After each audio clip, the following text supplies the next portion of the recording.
All right, welcome back to another episode of Phoenix Edge. This is an RPG podcast, and today we're going to be hitting mostly Final Fantasy news.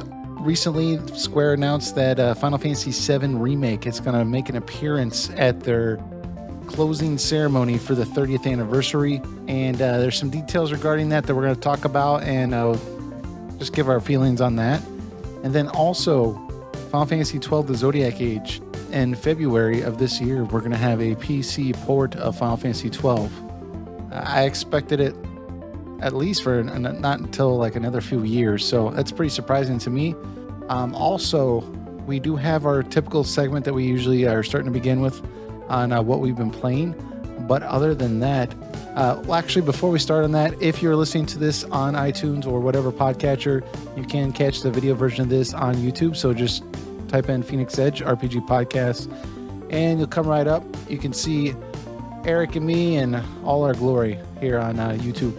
So, Eric, what have you been playing this week?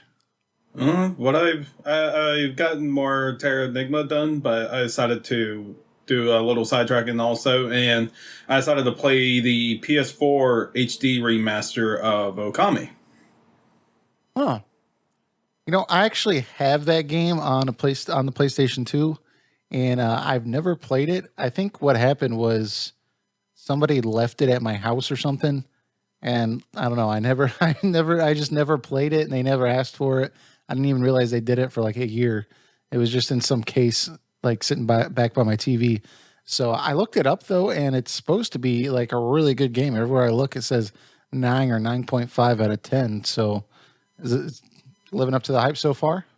Oh yeah, this is my second or third time playing through it, but I did buy originally on the PS2. I never got the Wii version, but it's a spectacular game. It uses a lot of elements from the Legend of Zelda series in terms of like adventure, overworld maps and dungeons, and like character interaction leading for like more like the traditional like 3D Zeldas like Ocarina of Time and Twilight Princess and in that regard. But it's really cool in that they do a lot to make it their own thing. For first off, you're a dog named Amaterasu, and what was the other thing? They use a very unique art style that makes it a very timeless looking game. They use it's very clearly inspired by old Japanese art for the graphical style, and because of that, when they HD remastered it, it's a gorgeous looking game. It's like you could tell me that's like a PS3 game or like a really well made indie title, and I would 100% believe it. Yeah, that is one thing that stuck out to me when I was kind of looking it up and doing some research, because that particular art style I tend to like, because for that reason it tends to age really, really well.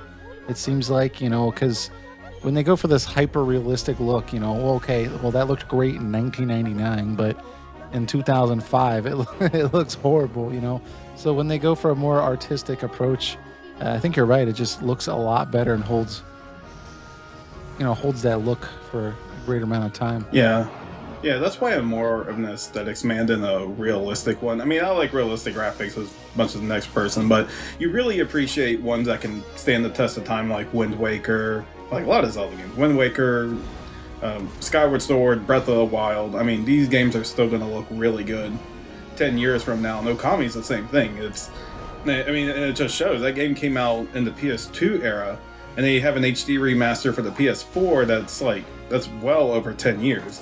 And it looks gorgeous. And when you upscale it's like I don't see any real graphical fidelities from it. It still plays extremely well too. It doesn't feel out of date,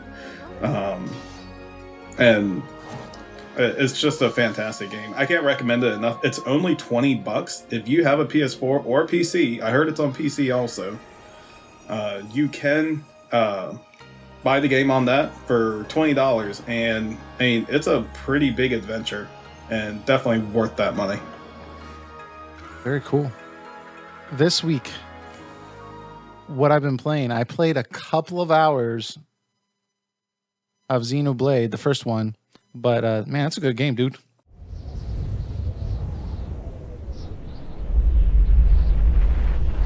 Long ago, the world was nothing more than an endless sea, cloaked in a boundless sky, reaching as far as could possibly be imagined.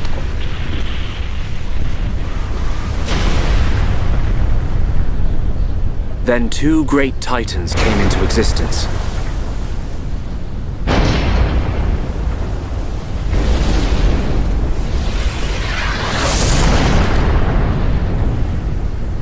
The Bionis and the Mechonis. I was telling you it was a great game. That's my favorite JRPG of the, well, I don't even know what number you would consider it, but the PS3, 360, Wii era. Like, funny enough, like the best JRPG was on, quote unquote, the weakest console of the three. Yeah. Well, that's the thing. Like, I'm trying to get a grasp for. So, the game looks to me like much better than any other Wii game that I've seen. But from what I've done research, because I'm trying to, I never really played. I never got in on the Wii thing when it came out, because to me the Wii, just from the advertising, it seemed like people only ever played like Wii bowling or Wii tennis and stuff like that. And I realize now, looking back, that was a mistake, because there was actually a lot of other games on there that were really, really good. But it seems to me like the Wii is like definitely a major step up from PlayStation 2, right? Very slightly. It had better scaling utilities, but the Wii was still ultimately just a slightly better GameCube. Really? Because it looks really, really good. And I see a lot of, I don't want to say a lot, but I've seen some minor debates about, well, did this look better than Final Fantasy XII? And I think it does, but I just suspected that was probably because the hardware was a little newer than Final Fantasy XII. But, you know, regardless, whatever. It's really doesn't matter at this point. But I was just thinking of that the whole time I was playing it. But yeah, dude, I really like it. I really like the fact that the localization was done for, you know, not us Americans. So the accent of the characters, I think it really, I don't know, for me, it just naturally felt a little different right out of the gates. Yeah. And go ahead. Yeah, the voice actors seem a little awkward at first, especially if you're in America. But as I played it more, I liked it. I felt a lot of charm to it. And there were actors, especially Shulk, that just had like an excellent like execution of his lines. Like the part, like, I'm sorry for any spoilers, but there's a scene in Colony 9 at the beginning where he witnesses something, and just out of pure rage, he just screams at the giant mech. And man, I just felt, I mean, I had a chill in the back of my spine when he did that, and I was like, that was a very well executed scene. Yeah. Did you play this game originally when it came out on the Wii? My history with it is I was part of the I wasn't like an actual part of Operation Rainfall, but I was someone who definitely supported it. And when the European Operation version, Rainfall, if people don't know, what is that? Operation Rainfall was a more of a giant petition for America and to a lesser extent Europe to get 3 games over to the West, which was Xenoblade, Pandora's Tower, and The Last Story, which all 3 did eventually come over to the West, America and Europe. The biggest one that people were focused on was Xenoblade because of the incredible reception that it got in Japan.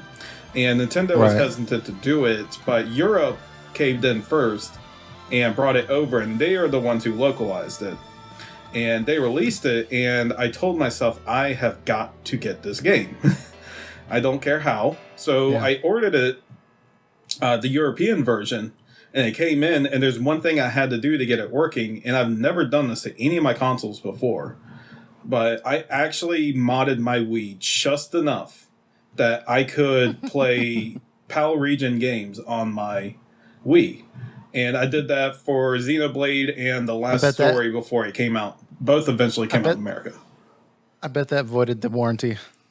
No, I didn't have to open up my Wii or anything at all. Oh, really? What? Okay. Well, we won't go into a tutorial on how to do that in this episode, but that just sounds elaborate to me. But it's probably not that bad.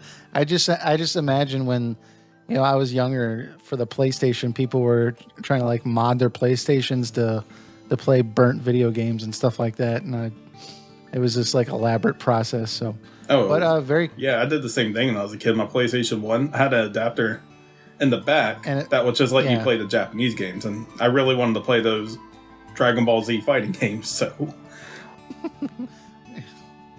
you have no idea what's going on. Whatever. But cool. Yeah, so I mean, thus far, like I really like the game. It's living up to the hype, at least for me, anyways. And one thing I've been really impressed with right out the gates. I don't know why I should say I'm impressed, because what would you expect from the composer? But the music is really, really good. God, I can't. What's his name? The guy from Chrono Trigger did it, right?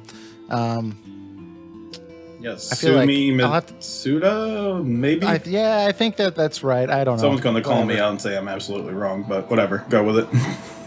That's why I just say the guy from Chrono Trigger, and everyone's like, oh, yeah, that guy. So, but yeah, it's really well done. And it's not just like really well done.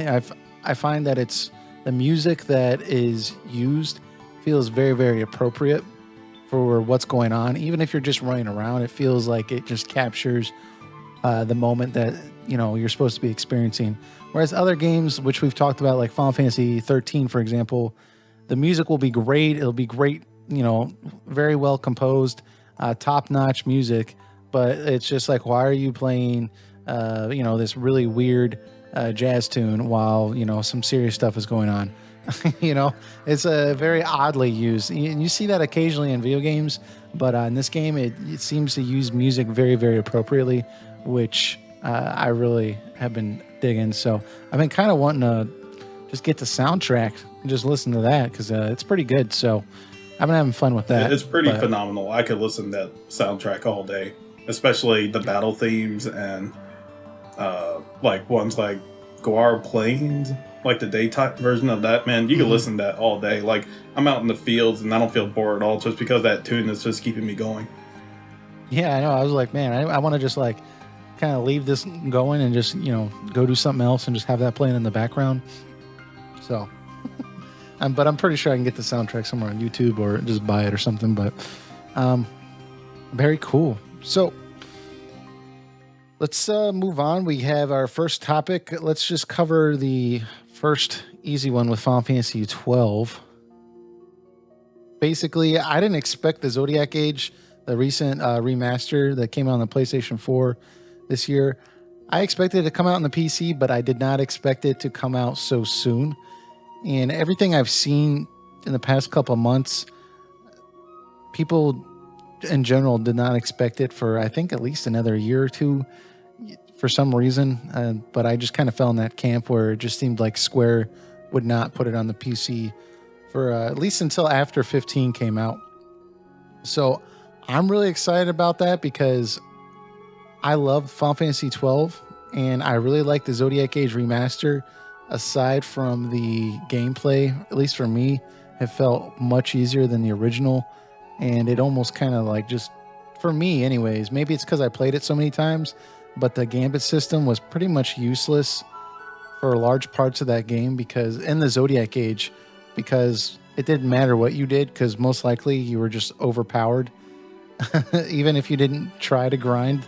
And that's just because they rebalanced it to make it a bit easier, because I guess a lot of people quit the first time they played the game because it was actually pretty significantly more difficult Final Fantasy than other games up to that point. So they're trying to address some of that criticism, but I'm excited that's coming out on the PC, because that gives me some hope that I might be able to get some mods to kind of rebalance that, so that I can finally have the Ultimate Edition of one of my favorite RPGs.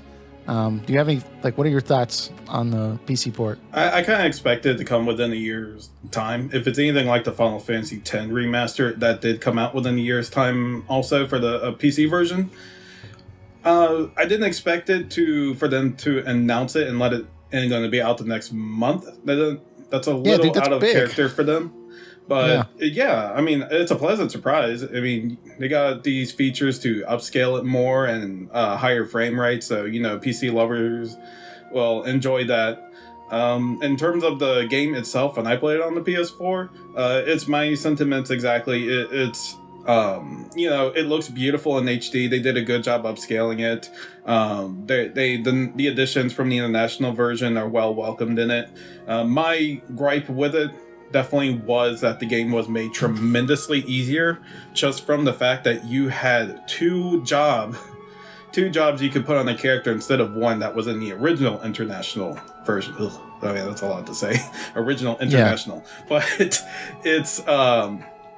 it was really weird choice to make there. I would think that you would have to make the enemies a little stronger, or you would have to set really strict limitations on it. But as soon as you got a second job rolling in that game, I mean, you could breeze through everything no problem. The weaknesses that you had, that was the point of the Zodiac job system to begin with, it just gets thrown away. Because if you make let's say Asha like a heavy mage on the first job, and then you get put Monk on the next one, which is a lot of defense and HP abilities and such. It's you just essentially made a magic tank that can barely be dented, and they can do magic spells on enemies all day. It's after I had that going, there was except maybe super bosses, there's nothing in that game that you can't take on very easily with very minimal gambit setup, which was it was counterintuitive. It's just how everything just worked in the end for it. I mean, I think if they just kept it one job,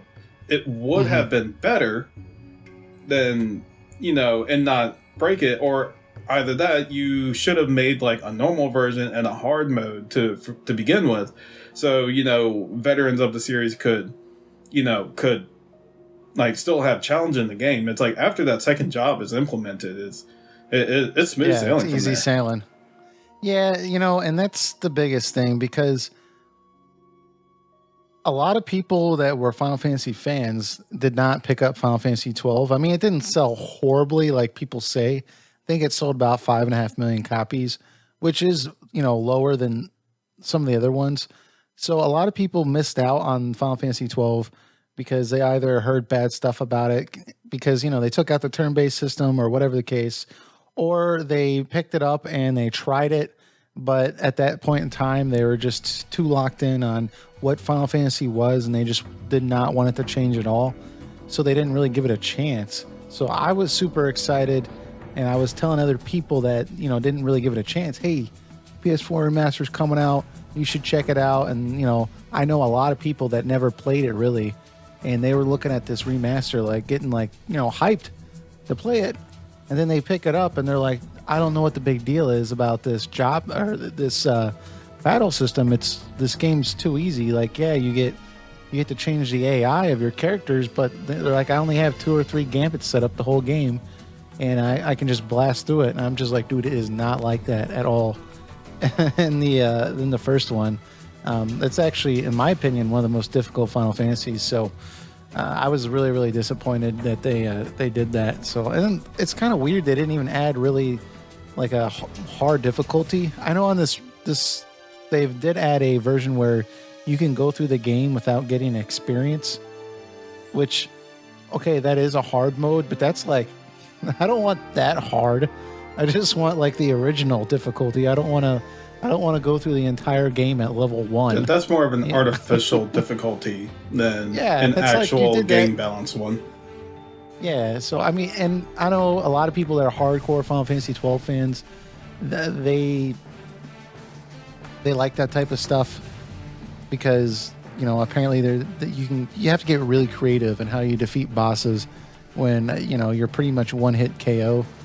But I don't know. For me, I just wanted the original difficulty with, all the upscaled graphics and, the orchestrated music. And, they kind of fixed the audio for the voice acting because the compression was awful on the original. So I'm excited for this PC port, and I'm glad they're adding some of these features. I think the biggest thing that I'm kind of surprised about, or at least excited about a little bit, is now you can, on the PC port, it looks like you can just do from the get-go, right when you buy it, if you want to, you can play their, even if it is an artificial difficulty, you can play the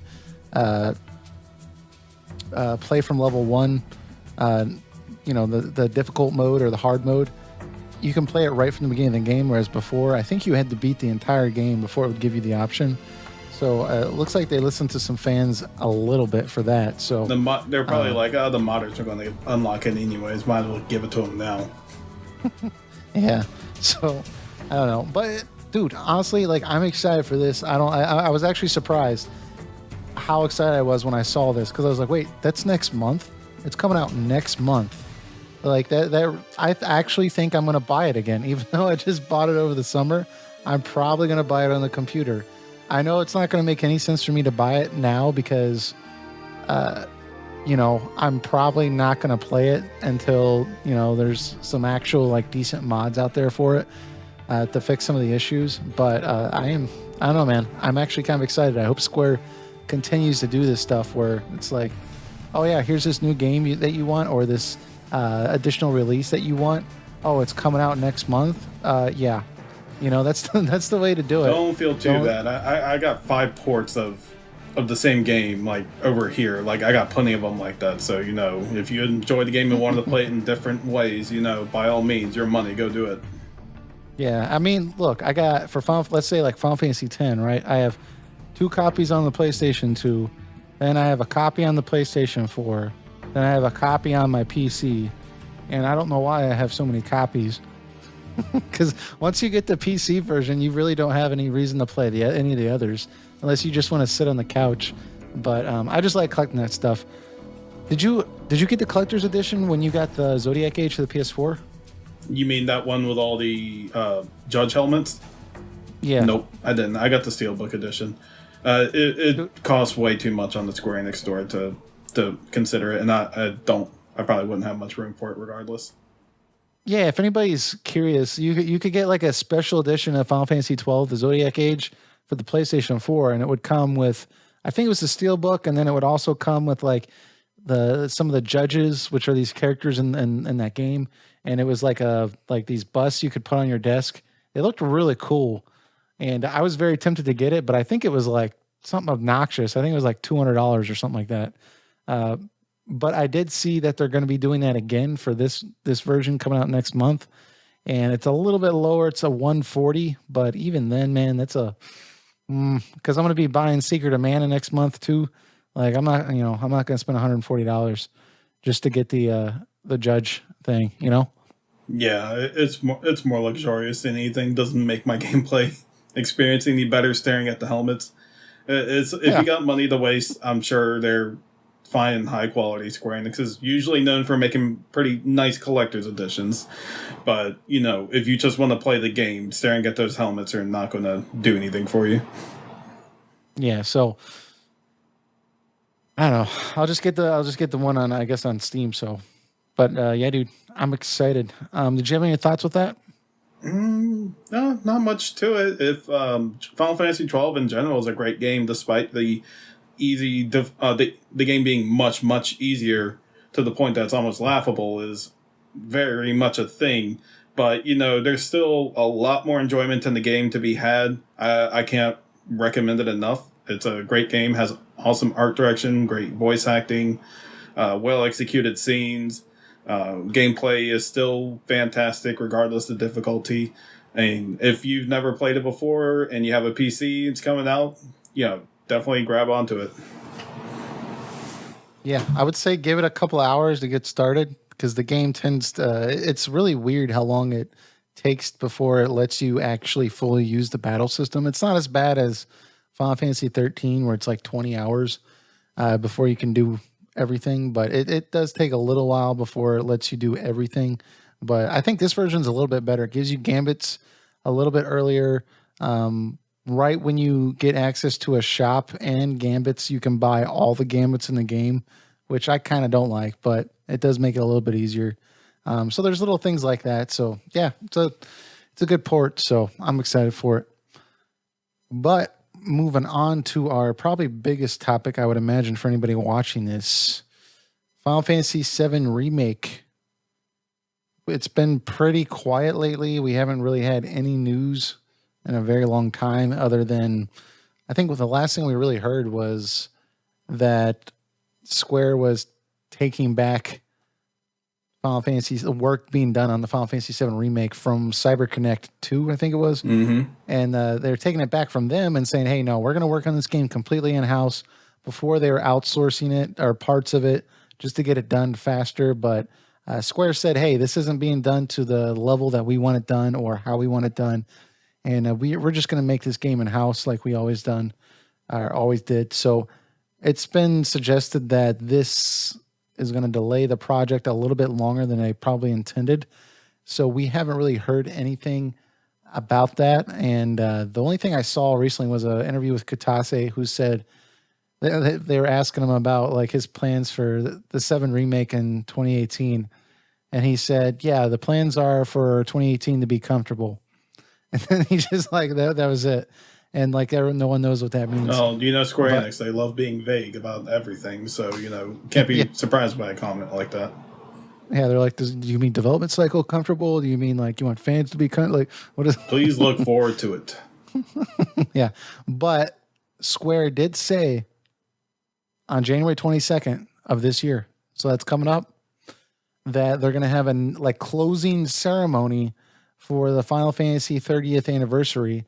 And I don't know why they're having so many ceremonies. Well, we'll get to that in a minute. I'm probably just going to jump into that. But they're going to have a closing ceremony for the 30th anniversary of Final Fantasy this year, because last year, around this time, we had the opening ceremony where they had the $1,000 wine bottles, and they showed off a single screenshot of Final Fantasy VII, which wasn't really a screenshot, but it did show Midgar with like the design of Cloud and possibly like the head of Sephiroth. So Square has said that we're going to get possibly a couple more screenshots, or at least one screenshot of parts of Midgar, including, they said, the church in Midgar, which is a pretty big iconic place in that game. That's where you first meet Aerith, or Ares, however you want to pronounce it. So I think that's a pretty big deal. But I'm hoping that we're going to get some kind of trailer or something more substantial than another screenshot, because, dude, like, when's the last time we got that action trailer? What was it, like a year and a half ago? It was a long time. So pretty long time ago. Yeah. So I really want to see, like, I don't know, something else, but what are you thinking with well, first off, let me just say this before because I know you got some stuff to say. The fact that we've had an anniversary this entire year is kind of preposterous because nothing really occurred. I mean, we had some Final Fantasy 15 DLC. We had the Zodiac Age come out this year. We had some fantastic mobile ports. Yeah, and then Final Fantasy 14 had a release, right? Now that was good. That was very good. I know that was good, but like, did you really need on January? Did you really need to have an hour-long like opening ceremony and be like, this is the 30th Final Fantasy anniversary, and then now we need a closing ceremony? Sure, like, we had something good in it.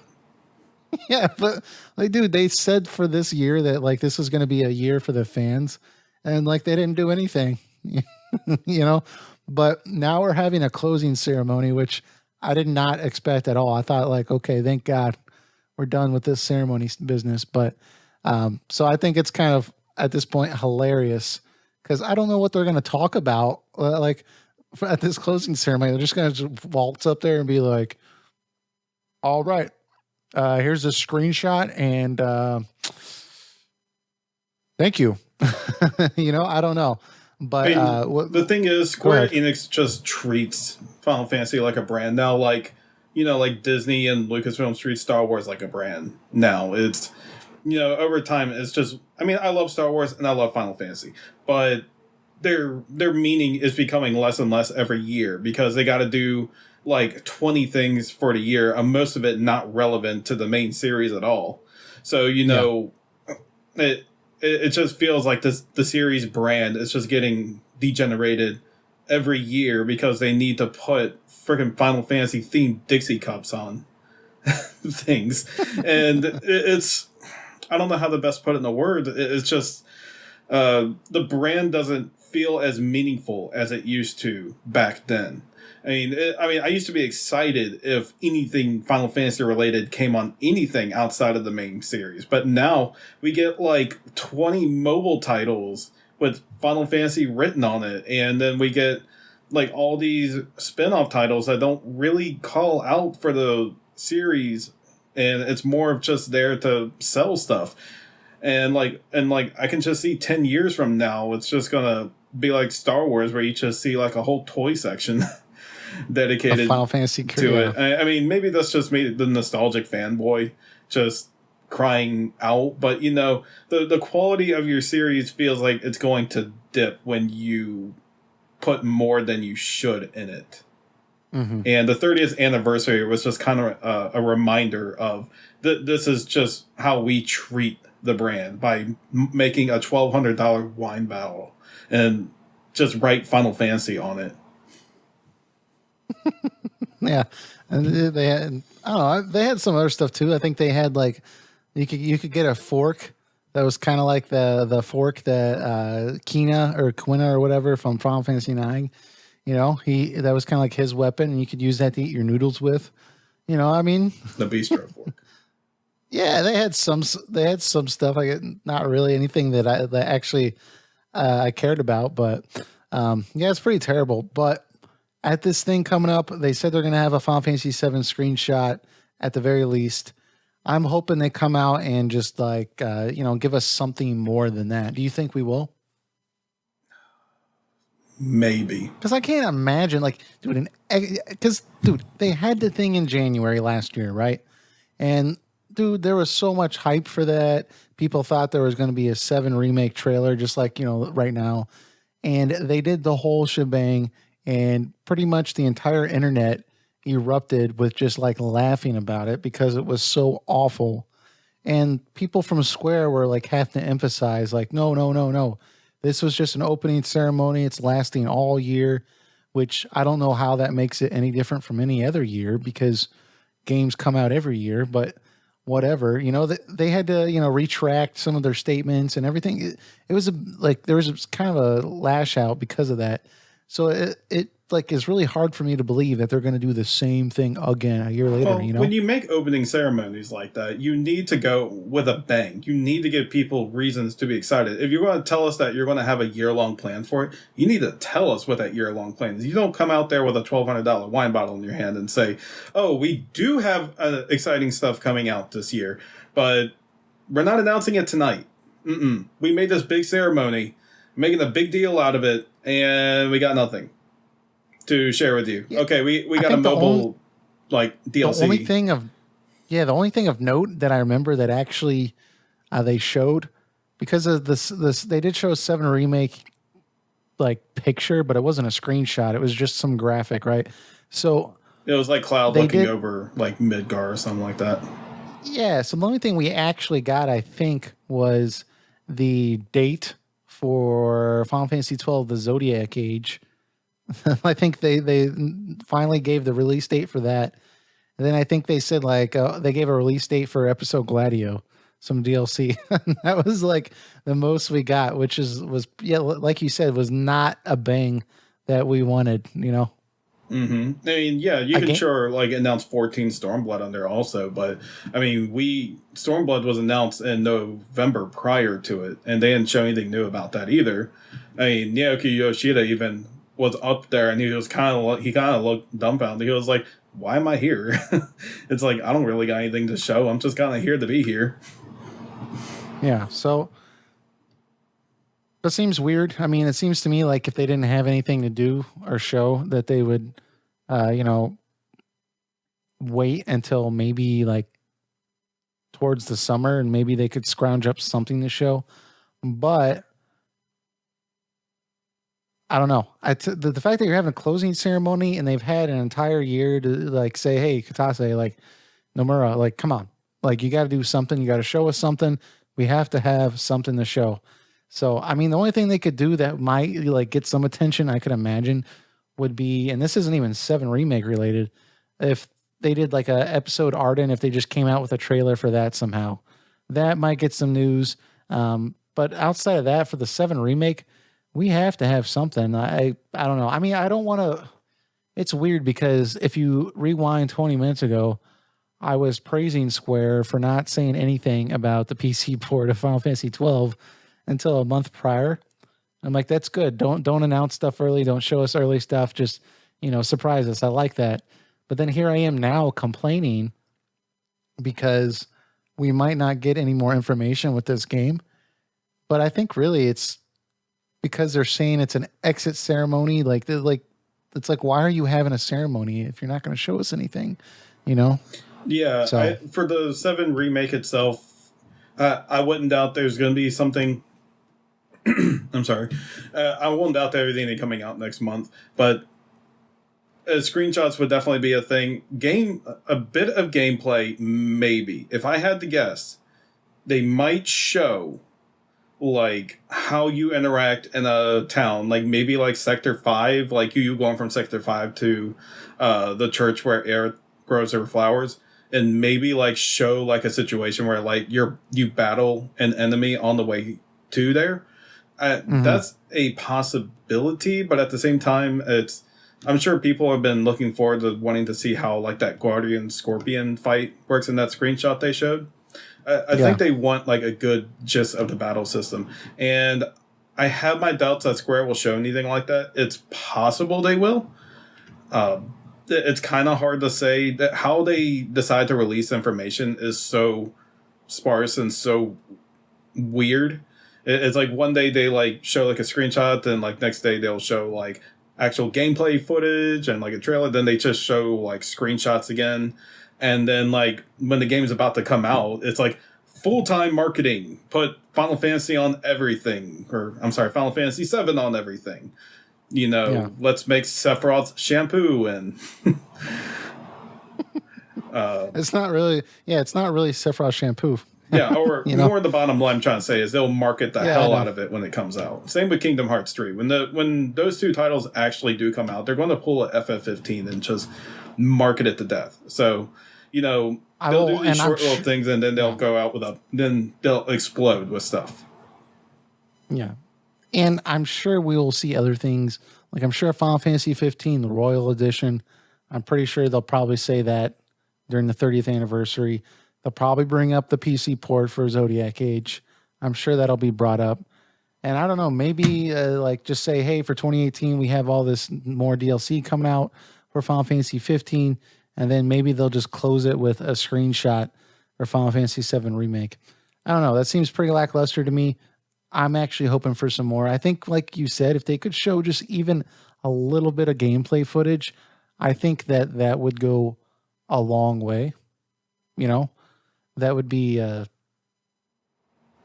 would just I agree. Just blow my mind. Prove to people that you have something going on. That's all. Yeah, because, dude, okay, let's think about it.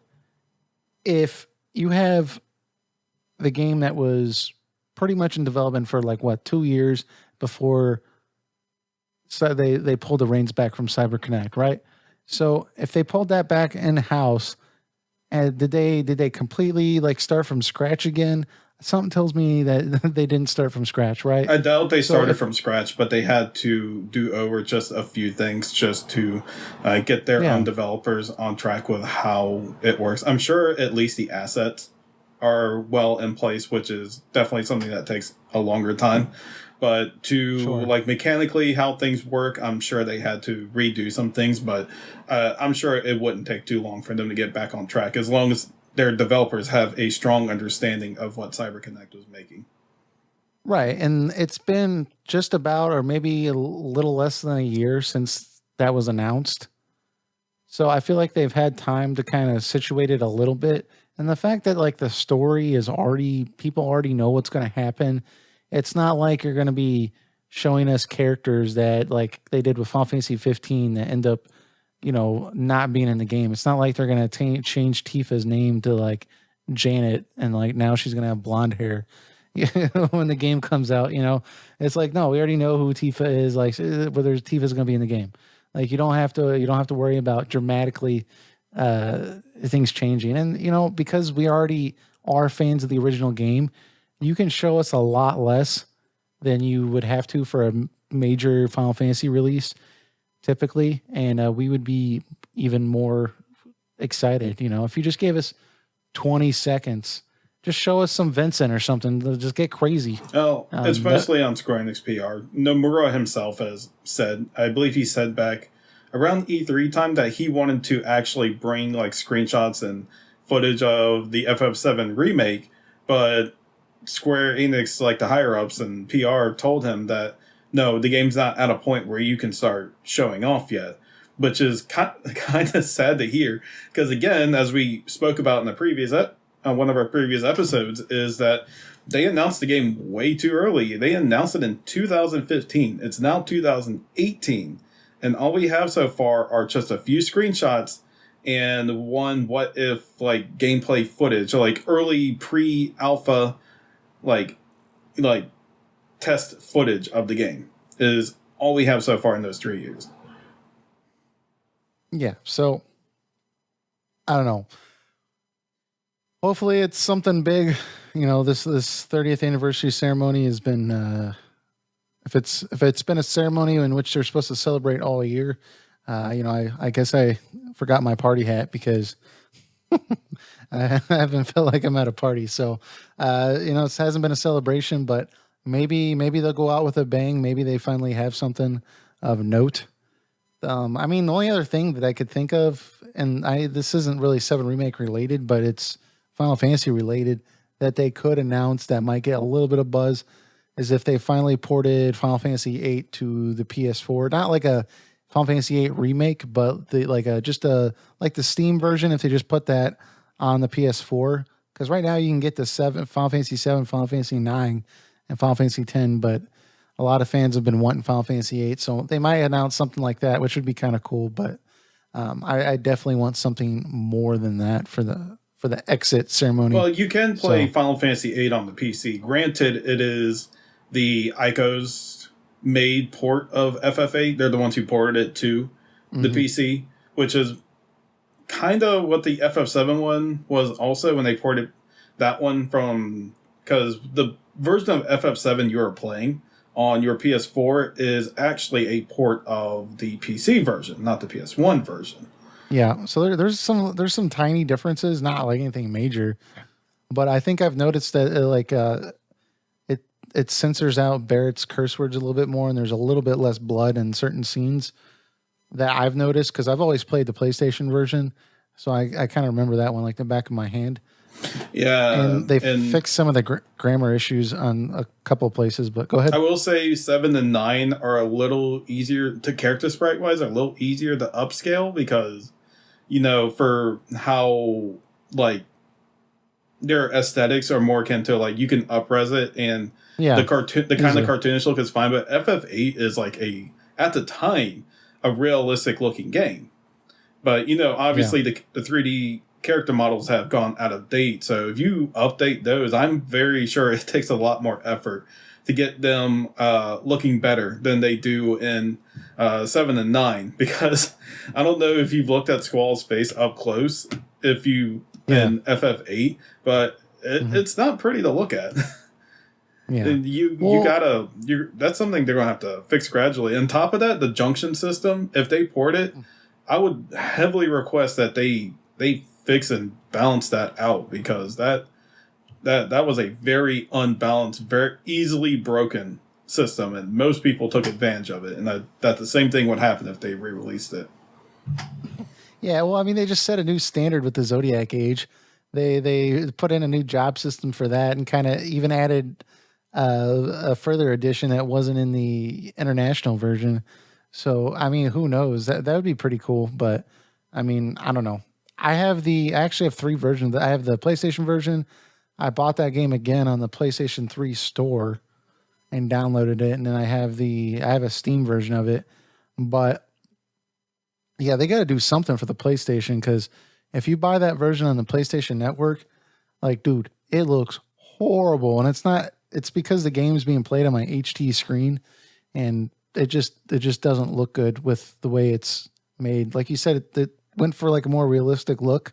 So the PS3 it gives you the option to smooth it or whatever. I can't remember what they call it, but it just in general just does not look good. So, but I mean, I guess that would be noteworthy if they finally announced something like that. But I mean, I would certainly welcome it if they did it, but, I'm not exactly, begging for it. Yeah, I mean, if they announced it, I'd buy it, and then it would probably just sit on my PlayStation 4 for like a year and a half until I got bored one day. I liked FF8 well enough, but despite its issues in the gameplay section, I still enjoyed the story. So, that would be satisfying to go through at least. Mm-hmm. Yeah, I mean, the last time I played it, I think I'm gonna be honest, because the junctioning system was such a big issue for me that I just put all the cheats on and was like, I'm just going to enjoy this game for the story. I just plowed right through it in like 14 hours. I was like, okay, whatever. It's the best way to all break random that encounters. Like, what's that? It's the best way to break that system. You get a bunch of Kiragas and at the very beginning of the game, and you put them all on HP.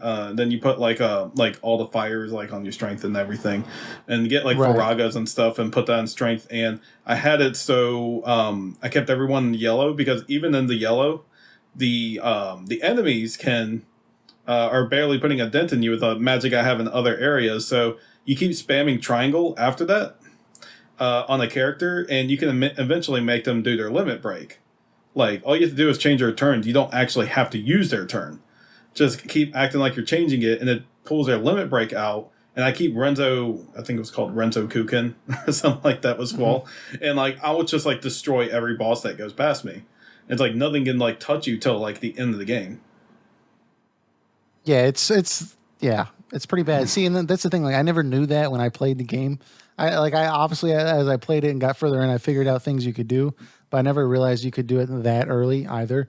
So, I mean, but it's a good game. So yeah, I'd be excited. It's a good game. It does a really good job of world building, and the characters are fun also. So, it's really good on that note. If it comes out, I would recommend it, and I would recommend it even more if they fix a lot of the problems the game has. And they can't fix some of the plot issues I have, but yeah, we'll get into that at some point someday. So, but I think that, did you have anything else you want to say about this last topic? And please look forward to Square Enix's wonderful 31st anniversary of the fantastic Final Fantasy series. Please look forward to it. Well, I think it's the closing entry, our closing ceremony for the 30th anniversary. So, I don't know. But yeah, look forward to it. It's January 22nd. We will not be streaming it or doing anything special for it. We'll be sure to complain about it afterwards. Yeah, but I'm sure we will talk about it, and we may have a lengthy discussion about, the crappy screenshot they produce, or maybe it's amazing. Maybe it has some crazy stuff in it. So who knows? But we'll definitely be talking about that. But other than that, I think that about wraps it up. Next week or next month, at some point, we're going to be talking about Secret of Mana. I'm currently playing through the Super Nintendo version pretty gradually. I played it before, but I just wanted to play through it again just to get my head wrapped around it because it's been a while. Eric's already played through it a bunch of times. He just bought it on the Super Nintendo also, or he already had it, right? I've had it for a couple of years. Yeah, so he's pretty familiar with it. And then we have the Secret of Mana remake coming out next month also. So we thought it'd be very, very cool if we could do a in-depth discussion about Secret of Mana, and then or play the remake or do the discussion around the time that the remake's out.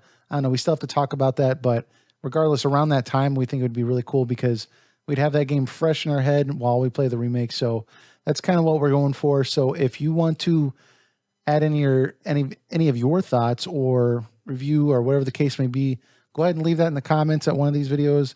I'll be sure to read that on here, or we can talk about some of the points that you bring up, and we'll try to be nice. We're not going to call you out or anything like that. So other than that, we'll have another episode for you next week. So see you all then. All right. See you guys.